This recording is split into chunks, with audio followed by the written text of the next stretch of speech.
teruskan dengan mata pelajaran pengajian perniagaan tingkatan 6, bab 8, kemahiran komunikasi.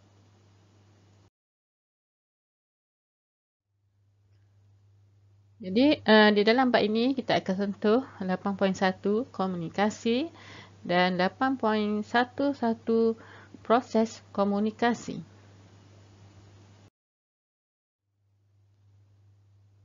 Okey. Objektif pembelajaran kita pada hari ini ialah pertama, menjelaskan maksud kemahiran komunikasi, dan yang kedua, menerangkan proses komunikasi yang meliputi penghantar, enkod, saluran, dekod, penerima dan maklum balas. Jadi, seterusnya kita lihat kepada maksud komunikasi, iaitu satu proses menghantar dan menerima idea atau maklumat, iaitu proses pertukaran maklumat antara individu atau kumpulan manusia melalui media tertentu. Okey, seterusnya kita pergi kepada maksud kemahiran komunikasi. Okey, iaitu kebolehan untuk menyampaikan maklumat kepada orang lain secara cekap dan berkesan. Okey.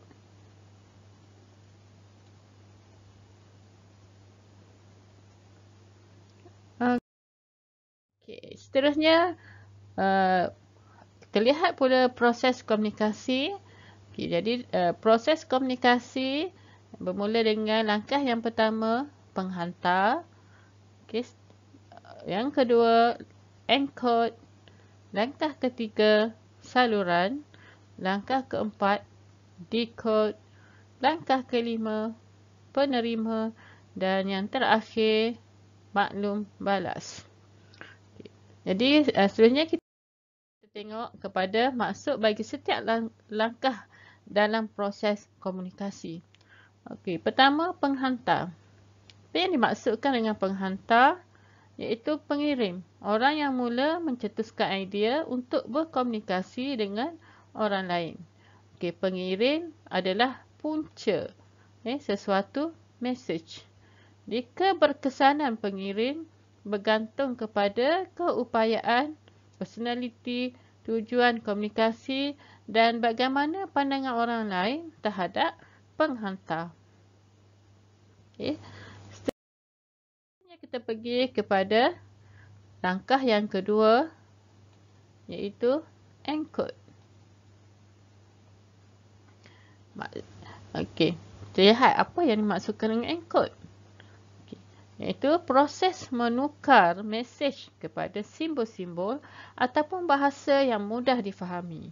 Jadi proses penterjemahan segala maklumat, idea atau pandangan dalam bentuk yang dapat dipahami oleh orang lain sama ada menggunakan perkataan, bahasa atau simbol. Okey, jadi proses penterjemahan maklumat ini dilakukan oleh penghantar. Okey, jadi penghantar akan menterjemahkan maklumat yang hendak dihantar ke dalam bahasa yang difahami ataupun dalam perkataan yang boleh difahami ataupun dalam bentuk simbol, supaya mudah penerima memahami mesej yang dihantar. Okey, namun begitu proses enkod ini dipengaruhi oleh kepakaran penghantar, sikap penghantar, pengetahuan penghantar dan juga budaya sesebuah organisasi. Okey, seterusnya kita pergi kepada langkah yang ketiga, saluran. Okey. Saluran adalah merupakan laluan atau platform di mana mesej bergerak daripada pengirim kepada penerima. Jadi pemilihan media. Jadi saluran memerlukan kita memilih media. Media yang akan menjadi saluran kepada maklumat yang kita hantar, iaitu seperti kalau kita nak hantar, kita boleh gunakan surat, kita boleh gunakan memo, kita boleh berbual melalui telefon, perbualan ataupun perbualan secara bersemuka, atau kita juga boleh hantar maklumat menggunakan email. Okey, kita juga boleh menunjukkan, menggambarkan sesuatu menggunakan gambar ataupun bahasa badan kita. Okey. Jadi pemilihan saluran komunikasi ni mestilah kita sesuaikan dengan keupayaan penerima dan jenis mesej.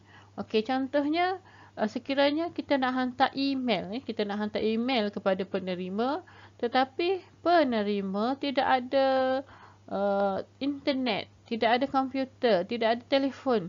Jadi macam mana kita nak hantar email pada dia? Okey, jadi mesej takkan sampai. Jadi lebih elok kita guna telefon untuk ataupun kita hantar surat. Okey. Dan kita tengok juga kepada mesej, kepentingan mesej. Okey, kalau mesej yang kita nak hantar adalah mesej yang penting, mesej yang rahsia, confidential, maka kita kena pilih saluran yang boleh menjaga kerahsiaan mesej tersebut. Contohnya kalau kita dululah kita guna surat berdaftar. Okey.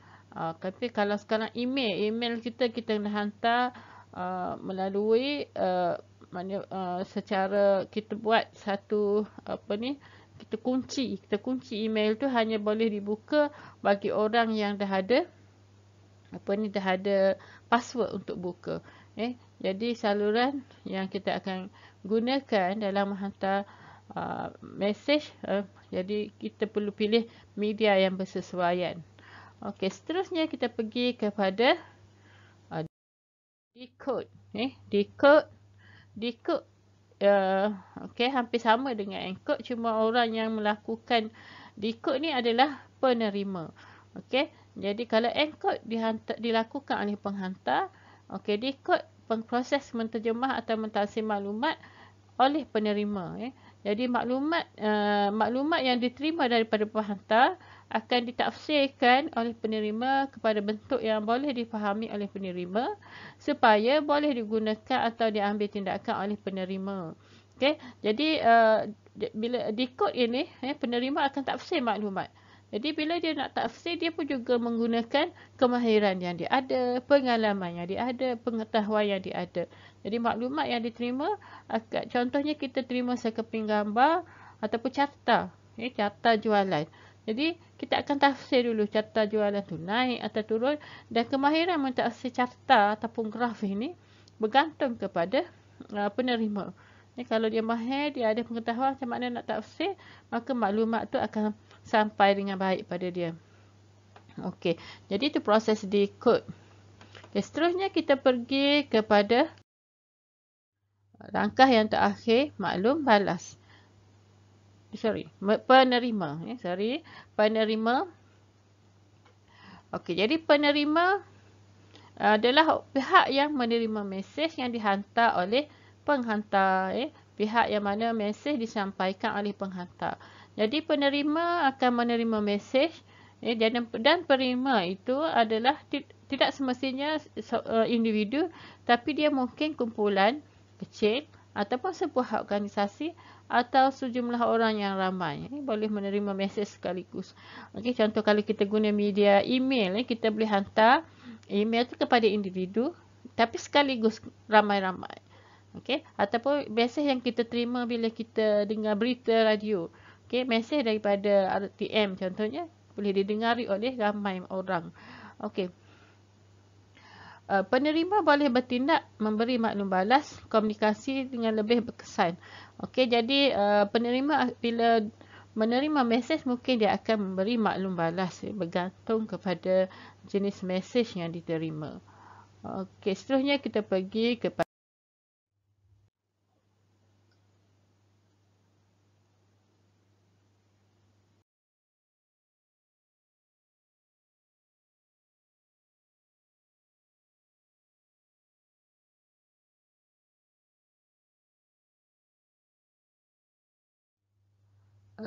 kita tengok kepada soalan peperiksaan. Okey, iaitu soalan STPN 2014. Okey, jadi kita tengok soalan 2014. Dengan bantuan gambar rajah, terangkan proses komunikasi 20 markah. Okey, jadi pernah keluar 20 markah soalan esei. Jadi kita tengok di situ kata tugas terangkan. Kata tugasnya terangkan. Okey, arahan iaitu dengan bantuan gambar rajah. Dan kita tengok lagi kata kuncinya ialah proses komunikasi. Okey. Jadi dan markahnya 20 markah. Jadi kita tengok contoh jawapan untuk soalan ini. Okey. Jadi dengan bantuan gambar rajah, maka kita perlu sertakan gambar rajah. Okey, ini adalah wajib ya. Wajib. Okey.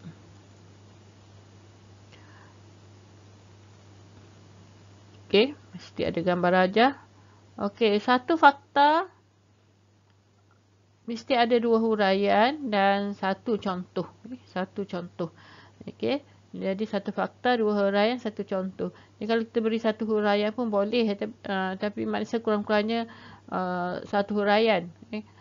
Kalau kita lihat di sini, penghantar 1 markah, enkod 1 markah, saluran 1 markah, dekod 1 markah, penerima 1 markah, maklum balas 1 markah, dah 6 markah. Di sini mungkin anak panah ni mungkinlah dia bagi 1 markah, 7 markah. Jadi kita berapa huraian ni? Jadi setiap tu kita 7 darab 3, 12. 7 darab 2, 14. Sampai dengan contoh-contohnya. Okey. Jadi kita di sini kita boleh berilah lebih sikit. Kita tengok ada tempat yang kita beri 2 huraian. Ada tempat yang kita beri 1 huraian. Tapi wajib ada contoh. Okey. Sebab baiknya kita beri contoh. Sebab soalan di sini terangkan, biasanya soalan terangkan kalau tak beri contoh pun boleh. Tetapi bila soalan esei, sebaik-baiknya kita beri contoh. Okey, jadi sekarang kita tengok jawapan ya. Contoh jawapan. Okey, sekarang ni kita ada gambar rajah. Okey. Berdasarkan gambar rajah di atas, proses komunikasi adalah seperti berikut. Jadi kita punya intro jawapan. Ini intro jawapan kita. Okey. Tapi tak ada markah lah sini. Tapi kita perlu ada intro. Okey. Seterusnya. Okey. Fakta yang pertama, penghantar. Okey. Penghantar 1 markah. Sebab kita dah ada markah di sini. Di sini mungkin tak ada markah lah. Diberi markah dah dalam di sini kita dah diberi markah, maka kita akan diberi markah untuk huraian. Contoh, orang yang punya mesej untuk disampaikan ataupun pengirim adalah punca sesuatu mesej. Okey, orang yang punya mesej untuk disampaikan, okey, 1 markah. Okey. Contoh, pengurus pengeluaran memberi taklimat tentang pengeluaran produk baru kepada pekerjanya. Okey, jadi huraian kita dalam bentuk contoh, 2 markah di sini. Okey, jadi kalau kita kira untuk penghantar kita ada penghantar 1 markah, huraian 1 markah, contoh 1 markah, 3 markah untuk fakta penghantar. Okey, seterusnya kita pergi kepada okey, jadi okey, boleh lagi kita bagi 1 lagi huraian. Kita tengok pada keadaan. Okey, pengurus pengeluaran adalah penghantar yang mempunyai idea atau mencetuskan idea dan maklumat yang ingin disampaikan pada penerima, iaitu pekerja. Okey, jadi itu contoh. Masih lagi contoh, tapi huraian kepada fakta. Okey, seterusnya enkod. Enkod. Okey, proses menterjemah mesej, idea atau pandangan kepada perkataan, simbol yang supaya mudah difahami oleh penerima. Okey. Tengok lagi, itu huraian. Contoh, pengurus pengeluaran menyampaikan taklimat secara lisan dalam bahasa Melayu supaya dapat difahami oleh pekerjanya. Okey. Jadi di sini kita ada huraian, kita ada contoh. Okey. Jadi kita juga boleh juga kalau pelajar nak masukkan terus pengurus pengeluaran menterjemahkan mesej, idea atau pandangannya kepada perkataan, simbol atau bahasa supaya mudah difahami oleh pekerja. Jadi di situ ada contoh dan huraian sekaligus. Okey.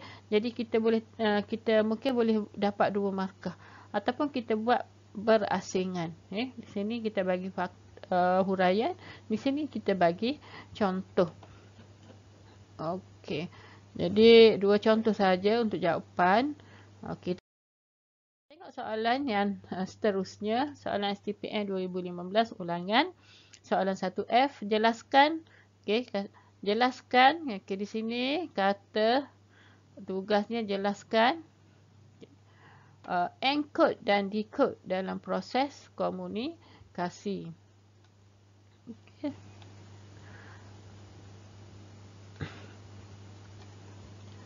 Okey, jadi di sini jelaskan dia punya kata kunci ialah encode dan decode dalam proses komunikasi. Okey, jadi dalam soalan ini kita tak perlu tidak perlu memberi apa ni gambar rajah, tidak wajib beri gambar rajah. Cuma kalau pelajar rasa tak tertukar, mungkin tak ingat ke, okey, lukislah gambar rajah supaya kita tidak tertukar encode dan decode ni, sebab selalu berlaku dalam peperiksaan pelajar cikgu lah, dia boleh tertukar encode dan decode ni. Okey, jadi bila lukis ni rasa kita boleh ingat siapa. Encode ni oleh penghantar, decode ni oleh penerima. Okey, jadi tidak perlu lukis gambar rajah, satu fakta. Jadi fakta telah diberi. Jadi oleh sebab fakta telah diberi encode, maka kita perlukan dua huraian, satu contoh, sebab markahnya 6 markah. Jadi untuk fakta encode perlu ada dua huraian dan satu contoh. Okey, fakta decode pun dua huraian, satu contoh. Okey. Kita tengok contoh jawapan. Okey, encode dan decode dalam proses komunikasi. Okey, encode jadi di sini satu markah. Okey, iaitu proses menterjemah mesej atau maklumat oleh penghantar ke dalam bentuk tulisan, perkataan, simbol atau gambar atau bahasa supaya mudah difahami oleh penerima. Jadi ini jawapan penuhlah kalau pelajar tulis proses menterjemah mesej oleh penghantar ke dalam bentuk tulisan, perkataan atau simbol supaya mudah difahami oleh penerima. Okey. Itu untuk markah fakta. Sini tak, sorry. Encode tadi tak ada markah sebab dia fakta telah diberi. Okey, yang markah kita di sini. Okey, seterusnya contoh. Pengurus pemasaran menerangkan ciri-ciri baru produk syarikat kepada ahli kepada pengurus besar dengan menggunakan gambar. Okey. Ni sebenarnya tak adalah ni, cikgu tersilap type ni. Okey, dengan menggunakan gambar. Okey, di sini contoh kita dapat satu markah. Okey. Jadi kalau kita lihat tadi, cikgu kata kena ada dua huraian. Okey, jadi di sini kita tengok proses menterjemahkan mesej atau maklumat oleh penghantar ni. Okey, ini satu markah ke dalam bentuk tulisan, perkataan, simbol atau bahasa yang mudah difahami oleh penerima. Okey, jadi di sini kemungkinan besar kita akan dapat dua markah. Dan di sini satu lagi contoh, 3 markah. Okey, tengok pula decode. Itu proses menterjemah atau mentafsir maklumat yang diterima daripada penghantar ke dalam maksud yang difahami oleh penerima. Okey, satu markah. Okey. Seterusnya, pengurus besar mentafsir maklumat yang diterima dari pengurus pemasaran berdasarkan pengalaman dan pengetahuan. Okey, satu markah. Jadi dua markah. Macam mana nak dapatkan 3 markah? Jadi kita tambah tadi. Penerima mentafsir maksud tulisan, perkataan atau simbol yang dihantar oleh penghantar. Kita boleh tulis macam itulah sebagai huraian tambahan. Okey. Kita pergi pada soalan berikutnya. Okey, lakarkan gambar rajah proses komunikasi. Jadi soalan 2016 soalan 1 ini hanya perlu, jadi untuk soalan ini kita hanya perlu lukis gambar rajah dan tidak perlu huraian.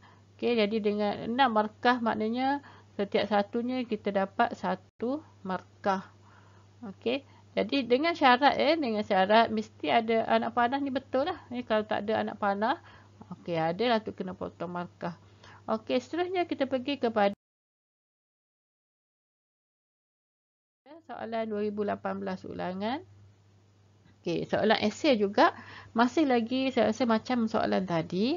lebih kurang. Cuma di sini beza dia ialah okey, lakar dan terangkan proses komunikasi yang berlaku antara seorang pengurus pemasaran pakaian sukan dengan pekerjanya semasa mesyuarat. Jadi bezanya di sini ada situasi, ada situasi yang diberikan. Soalan kita yang pertama tadi tidak ada situasi. Okey, berdasarkan gambar rajah terangkan proses komunikasi. Okey, soalan di sini dia suruh kita lakar dan terangkan proses komunikasi. Okey, dan di sini ada situasi. Okey, jadi kita lihat Jadi bila disebut lakar tadi, maka kita mesti lukis gambar rajah. Okey. Dan untuk untuk fakta sama juga seperti tadi. Okey, kita perlu beri dua huraian dan contoh mesti berdasarkan situasi yang diberi, iaitu situasi pengurus pemasaran pakaian sukan. Okey, jadi kita tengok contoh jawapan. Okay, kita ada gambar rajah. Okay. Dan kita, proses komunikasi yang berlaku antara pengurus pemasaran pakaian sukan dengan pekerjanya semasa mesyuarat. Okey, kita dah ada kaitan di situ untuk intro kita. Okey, yang pertama, penghantar. Okey, penghantar. Pengurus pemasaran adalah penghantar yang punya idea atau mencetus idea dan maklumat yang ingin disampaikan kepada penerima, iaitu pekerja. Okey, kita dah terus kaitkan huraian kita terus kaitkan dengan soalan tadi tu, soalan okey. Jadi contoh pengurus pemasaran pakaian sukan menerangkan tentang strategi pemasaran pakaian sukan kepada pekerjanya. Okey, jadi kalau kita di sini kita bagi contoh, di sini pun dia dah buat kaitan. Kalau tak kait pun boleh kita beri maksud penghantar sebab di sini pun ada kaitan dah, iaitu contoh. Okey. Seterusnya kita pergi kepada encode. Cikgu bagi dua contoh jawapan sahaja. Okey, proses menterjemah mesej, idea atau pandangan kepada perkataan, simbol atau bahasa supaya mudah difahami oleh penerima. Okey. Jadi di sini kita tengok macam tadi cikgu masukkan pengurus pemasaran dalam jawapan. Okey, jawapan yang kedua ni cikgu tak masukkan. Okey, boleh diterima. Okey, ini sebagai huraian atau maksud bagi encode.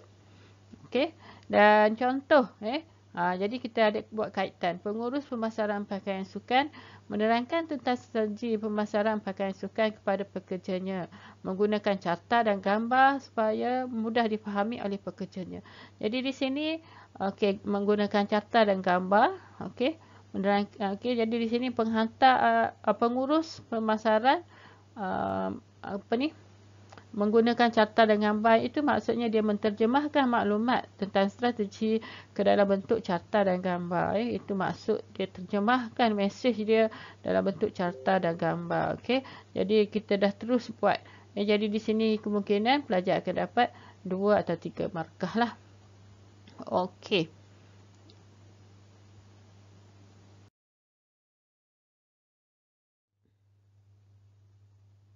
Jadi sebagai kesimpulan untuk pelajaran kita pada hari ini, okey, hari ini kita dah belajar proses komunikasi. Jadi ingat ya, proses komunikasi terdiri daripada 6 langkah. Dan pelajar tidak, ini adalah fakta khusus. Pelajar perlu hafal betul-betul. Sebab soalan ini merupakan soalan bonus lah. Sangat mudah untuk menjawabnya. Dan saya harap pelajar dapat ingat semua ni dan mendapat markah penuh dalam peperiksaan. Okey, sekian saja untuk hal kali ini. Kita jumpa lagi dalam video cikgu seterusnya. Assalamualaikum. Terima kasih kerana menonton video di channel Cikgu Rosliza. Sebelum anda meninggalkan channel ini, sila like, subscribe and share supaya anda akan menerima video-video cikgu seterusnya dan lebih ramai orang yang dapat menonton video ini dan mendapat kebaikan daripadanya. Sekian, terima kasih.